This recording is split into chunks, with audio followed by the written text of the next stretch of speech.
कौलापूर विमानतळासाठी केंद्र सरकारचे संपूर्ण सहकार्य. मुरलीधर मोहोळ, पृथ्वीराज पाटील यांनी घेतली भेट.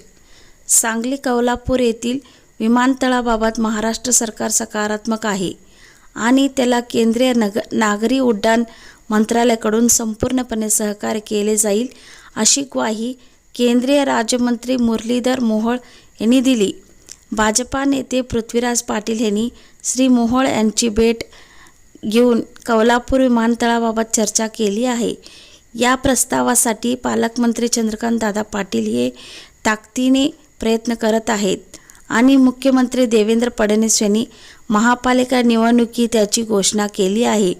हा प्रकल्प सांगली जिल्ह्याचा औद्योगिक आधुनिक शेती व्यापाऱ्यांसाठी गरजेचा आहे. त्यामुळे याबाबत सरकारने तातडीने पावले उचलावीत अशी अपेक्षा श्री पाटील यांनी यावेळी व्यक्त केली. आमच्या चॅनलला लाईक आणि सबस्क्राईब करायला विसरू नका.